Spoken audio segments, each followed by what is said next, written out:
আপনি কি জানেন না কার ইচ্ছায় আমার এই অসুখ? এই ইচ্ছা যার তিনি কি স্বয়ং আল্লাহ নন? তিনি বললেন হ্যাঁ। রাবেয়া বললেন, আপনি যখন তা জানেন তখন কেন আবার আমাকে তার ইচ্ছার বিরুদ্ধে প্রার্থনা করতে বলেছেন? প্রেমাস্পদের বিরুদ্ধে আচরণ করা তো কোনো ভালো কাজ নয়। সুফিয়ান নির্বাক হয়ে গেলেন এবং এই ব্যাপারে আরেকটিও কথা বলল না।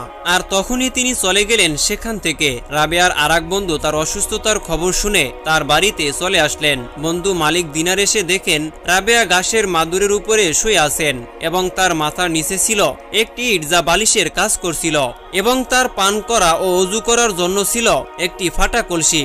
এই দৃশ্য দেখে তার অন্তরে ব্যথা লাগে। তিনি বললেন, আমার অনেক ধনী বন্ধু রয়েছেন এবং আপনি যদি ইচ্ছা করেন তাহলে আমি তাদের কাছ থেকে আপনার জন্য কিছু নিয়ে আসতে পারি। আর তখনই রাবেয়া বললেন, হে মালিক, আপনি খুবই ভুল করেছেন।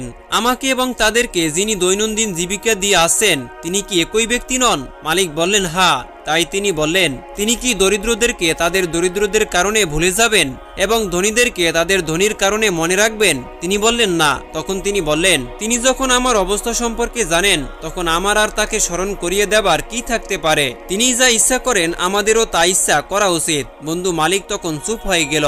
একদিন হযরত হাসান বসরি রহমাতুল্লাহ আলাইহি এর কয়েকজন বাপ শিষ্য এবং সুফি সাধক হযরত রাবেয়া বসরি রাদিয়াল্লাহু তাআলা আনহু এর বাড়িতে আসলেন।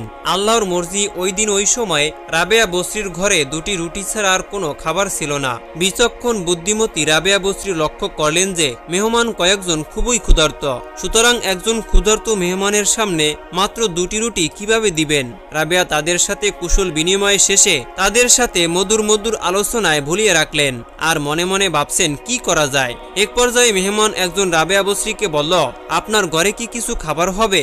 আমার অনেক খিদা পেয়েছে। তখন রাবেয়া আরো চিন্তায় পড়ে গেলেন। সব সমস্যার সমাধান যে আল্লাহ করতে পারেন তার ওই প্রমাণ মেলে এখানে। এমনই সময় হঠাৎ একজন ভিক্ষুক রাবেয়ার দুয়ারে হাজির। আল্লাহর উপর অগাধ বিশ্বাসের অধিকারী এবং বুদ্ধিমতী হযরত রাবেয়া বসরি রাদিয়াল্লাহু তাআলা আনহু ওই রুটি দুটি ওই ভিক্ষুককে দান করলেন। তিনি ধারণা করলেন যে আল্লাহর রাস্তায় কোনো কিছু দান করলে তার 10 গুণ আল্লাহ বাড়িয়ে দেন। সে আশায় তিনি দান করেছিলেন। এতে মেহমানগণ স্বাভাবিকভাবেই মনে মনে অনেক রাগ করলেন যে আমরা অনেক আগে এসে আমাদের ক্ষুধার কথা জানালাম, কিন্তু আমাদেরকে কিছু না দিয়ে একজন ভিক্ষুক আসতে না আসতেই তাকে দুটি রুটি খেতে দিল। এ কেমন মানুষ? এর মধ্যে হঠাৎ একটি বালিকা এসে অনেকগুলো রুটি সহ একটি পাত্র দিয়ে গেলেন। বললেন, আমার মনিবের স্ত্রী আপনাকে হাদিয়া স্বরূপ দিয়ে দিয়েছেন। হযরত রাবেয়া তার অর্থের হালালিয়াত সম্পর্কে নিশ্চিত ছিলেন আর সে কারণেই তা গ্রহণ করলেন। আর তখন তিনি গুনে দেখলেন তাতে 18টি রুটি রয়েছে। এদিকে ওই বালিকাটি রাবেয়াকে পরীক্ষা করার জন্য দুটি রুটি রেখে দিয়েছিল। সে যাই হোক, হযরত রাবেয়া বসরি রাদিয়াল্লাহু তাআলা আনহু ওই রুটি ফেরত দিলেন এবং বলে দিলেন, এই রুটি আমার নয়, তুমি নিয়ে যাও। মেহমানগণ এইসব দেখে আশ্চর্য হয়ে গেলেন এবং ভাবলেন আমরা ক্ষুধায় মরে যাচ্ছি, আর সে কিনা রুটিগুলো ফেরত পাঠালেন। এদিকে ওই বালিকাটি ঘর থেকে বেরিয়ে এসে তার কাছেই লুকায়িত রুটি দুটি বের করে 20টি রুটিতে পরিণত করল। আবার রাবেয়ার সামনে হাজির হলো। এবারেও গণনা করে দেখলো, হ্যাঁ, এবারে 20টি রুটিই ছিল। এবারে তিনি বললেন, হ্যাঁ, এই রুটি আমার। তারপরে হযরত রাবেয়া বসরি তার মেহমানদেরকে নিয়ে পেট পুরে খেলেন। আপ্যায়নে সবাই রাবেয়ার প্রতি খুশি হয়ে গেল। খাবার শেষে ওই মেহমানদের মধ্য থেকে একজন বলে উঠল, রাবেয়া, এই ঘটনার কারণ কি? তখন রাবেয়া বললেন, আপনারা যখন এসেছেন তখন মাত্র আমার কাছে 2টি রুটি ছিল।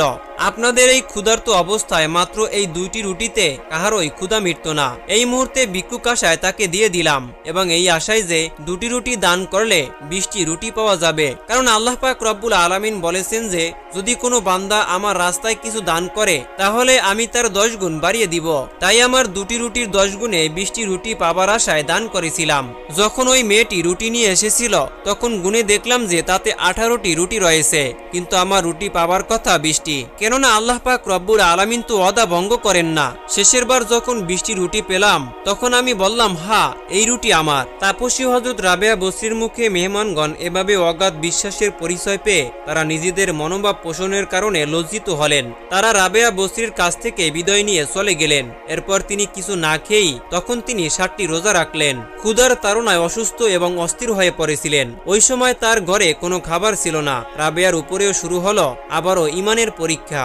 এমনই এক সময় এক ব্যক্তি কিছু খাবার নিয়ে হাজির হলেন রাবেয়ার দুয়ারে। খোদার মর্জি বুঝা খুবই দায়। ওই সময় ঘরে কোনো বাতিও জ্বালানো ছিল না।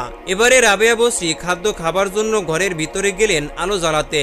এই সুযোগে একটি লোভী বিড়াল রাবেয়ার সেই খাবারটুকু খেয়ে ফেলল। রাবেয়া বসরি ক্ষুধার তাড়নায় অস্থির হয়ে পানি পান করতে গেলেন ঘরের কোণে পানির পাত্রের কাছে। আল্লাহর মর্জি, দেখা গেল পানির পাত্রেও পানি পেল না। ক্ষুধার্ত রাবেয়া বাড়ির অদূরে কূপ থেকে পানি আনতে গেলেন অন্ধকারের মধ্যে।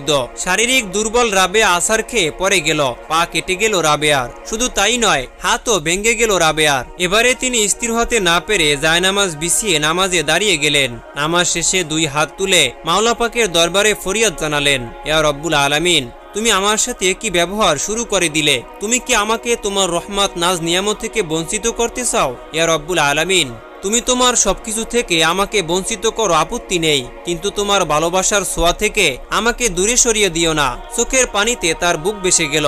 এবারে রাবেয়ার মুনাজাতের নিস্তব্ধতা ভেঙ্গে কে যেন বললেন, হে রাবেয়া, যদি তুমি এক নশ্বর পৃথিবীর সুখ শান্তি আরাম আয়েশ চাও, আমি তাই দিব, কিন্তু তোমার অন্তরের মণিকোঠা থেকে আমার ভালোবাসা মুছে ফেলতে হবে। এবারে রাবেয়ার সিয়াম সাধনার আনাহারের সমস্ত কষ্ট ভুলে গিয়ে মনে মনে প্রশান্তি পেলেন।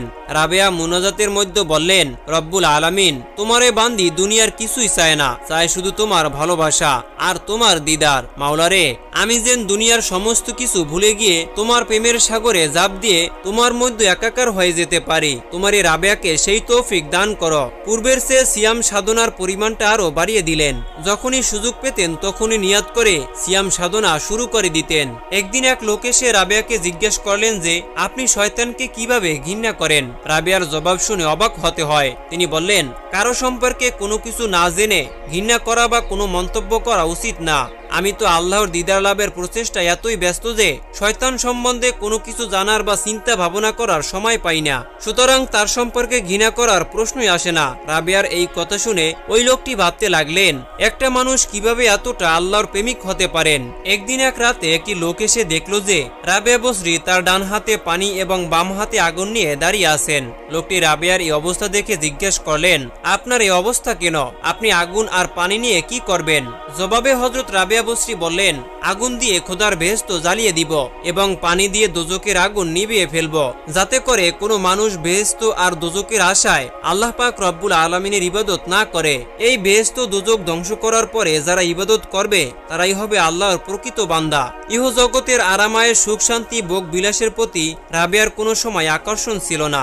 অত্যন্ত সাদাসিধে জীবনযাপন করতেন। খুব কম দামের পুরাতন পোশাক পরিধান করতেন। এর মধ্যে নামাজের সময় হলো। রাবেয়া পুরাতন ঘাটি দ্বারা উজু করছেন। তিনি রাবেয়ার এই কষ্ট দেখে বললেন, আপনার এত কষ্ট আমার সহ্য হয় না। আপনি যদি অনুমতি দেন তাহলে আপনার দুঃখ কষ্ট দূর করার চেষ্টা করব। এই কথার জবাবে হযরত রাবেয়া বললেন, আপনাকে যে আল্লাহ সৃষ্টি করেছেন আমাকেও সেই আল্লাহ সৃষ্টি করেছেন। আমি কি অবস্থায় থাকি তা তিনি ভালো করেই দেখেন এবং জানেন। যেহেতু তিনি অন্ধ নয়, তার ধন ভাণ্ডারে ধনের অভাব নেই। তোমার চেষ্টায় তিনি আমার অভাব দূর নাও করতে পারেন, কিন্তু তিনি যদি ইচ্ছা করেন মুহূর্তের মধ্যে আমার সকল অভাব দূর করতে পারেন। অতএব আমার দুঃখ কষ্ট দূর করার জন্য আপনার প্রচেষ্টা করার দরকার নেই। উক্ত ব্যক্তি লজ্জা পেয়ে চলে গেল। কিছুক্ষণ পরেই হযরত রাবেয়া বসরির দরজার সামনে হাজির হলেন তার ওই শ্রদ্ধাভাজন গুরু স্বয়ং হাসান বসরি। রাবেয়া তাকে সাদর সম্ভাষণ জানিয়ে ঘরে নিলেন। একটানা চলতে থাকলো গুরু এবং শিষ্যের মধ্যে আধ্যাত্মিক জগতের আলোচনা। রাবেয়া বসরির আলোচনায় হাসান বসরি লক্ষ্য করলেন যে রাবেয়া তার চেয়ে অনেক ঊর্ধ্বে চলে গেছেন। সুতরাং এক পর্যায়ে হাসান বসরি জিজ্ঞাসা করলেন, হে রাবেয়া, তুমি এত উচ্চ মর্যাদা কিভাবে লাভ করলে? তিনি জবাবে বললেন, আমি তো কিছুই লাভ করিনি। আমি আমার সবকিছু আল্লাহর নামে উৎসর্গ করে দিয়েছি। ওই মাওলা পাক আমাকে এভাবে করেছেন। একদিন হযরত রাবেয়া বসরি তার গুরু হযরত